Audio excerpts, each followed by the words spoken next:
कहानी का शीर्षक बंदर का सच्चा साथ।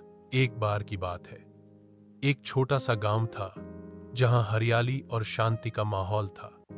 गांव के पास ही एक नदी बहती थी जिसकी धार तेज तो नहीं थी पर गहराई जरूर थी। एक दिन गांव का एक 5 साल का बच्चा मनु खेलने खेलने नदी किनारे पहुंच गया। वो अकेला था और उसकी निगाहें पानी की लहरों से खेलने में लगी थी। उसे क्या पता था कि जरा सी लापरवाही जानलेवा साबित हो सकती है। अचानक उसका पैर फिसला और वो सीधे नदी में जा गिरा। पानी में गिरते ही मनु घबराने लगा और जोर जोर से चिल्लाने लगा, बचाओ बचाओ। उसी समय पास के एक पेड़ पर बैठा एक बंदर यह सब देख रहा था। वह अक्सर गांव के पास मंडराया करता था लेकिन किसी को नुकसान नहीं पहुंचाता था।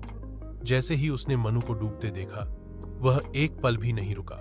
तुरंत पेड़ से छलांग लगाई और पानी में कूद गया। बंदर ने बड़ी फुर्ती से मनु को पकड़ लिया और तैरते हुए नदी के किनारे ले आया। मनु सुरक्षित था लेकिन थका और डरा हुआ। उसी समय गांव का एक आदमी हरीश वहां से गुजर रहा था। उसने देखा कि एक बंदर एक बच्चे को पकड़े हुए है और उसे घसीटकर किनारे ला रहा है। बिना सोचे समझे उसे लगा कि बंदर बच्चे पर हमला कर रहा है। गुस्से में आकर हरीश ने पास पड़ी एक लाठी उठाई और बंदर को जोर से मार दिया। बंदर पीड़ा से चिल्लाया और एक किनारे जाकर बैठ गया।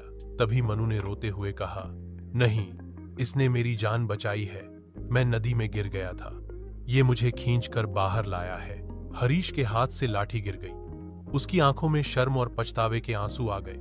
वह फौरन बंदर के पास गया जो अब भी डरा हुआ और घायल था। हरीश ने कहा, मुझे माफ कर दो, मैंने बिना सोचे तुम्हें मारा। तुमने तो एक बच्चे की जान बचाई।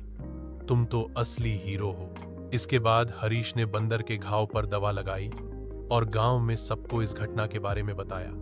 धीरे धीरे गांव वालों ने भी बंदर को अपना दोस्त मान लिया।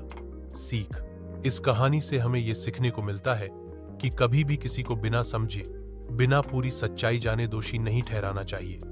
असली बहादुरी अक्सर वहां मिलती है जहां हम लीस्ट एक्सपेक्ट करते हैं।